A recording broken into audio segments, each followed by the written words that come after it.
Yalan olacağız hızla gidersek, her kapıyı çalana gir içeri versek. Çıkacağız öyle seversek, ciğerleri kedilere mundar edersek. Olacağız biz de çıkış yolu, önümüzü görecek şekilde içersek. Önce gaz bir karar mı versek, uyuyamam düşmanımdan tek bir sayı yersek. Para ve lanet, annem sen bize dua et. Pişmanım çok geçmişten, kaderim Tanrı'ya emanet. Kurtulamıyorum hiç rapten, başımı kaldıramıyorum içmekten. Düştüm mahalleme yüksekten, yüksekten.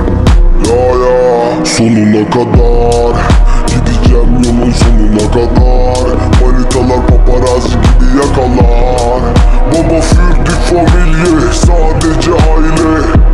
Sonuna kadar gideceğim, yolun sonuna kadar. Manitalar paparazzi gibi yakalar. Baba fürdük familye, sadece aile. Sadece içip hayal kurardım. Göreceğim güne günler sayardım.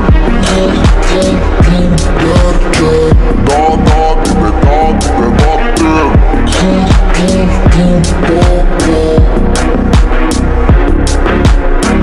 İki güç de bir arada, şöhret yakışıyor bize bir de para.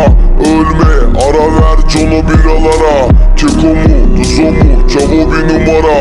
20 yıl geçti bu gençliğim fukara, maalesef bulaşmayan kalmadı bu kana. Ellerim titredi çıkamadım komada, şimdiki ses dedi vazgeç. Eskiden olsa selam vermezdin, ayrıl dişimden artık maymun gözü açtı. Dişimden tırnağımdan bu müziğe verdim, emeğimi getirirse ölene de karşılık. Açlık kaçtık mı sandın, koştum kazandım. Ben çok kez inandım ve çoktum azaldım. Boşlukta kaldım, yardım et Tanrım. Bu resmen bir salgın ve farkına vardım. Sonuna kadar gideceğim, yolun sonuna kadar. Manitalar paparazzi gibi yakalar. Baba fürdük familye, sadece aile. Sonuna kadar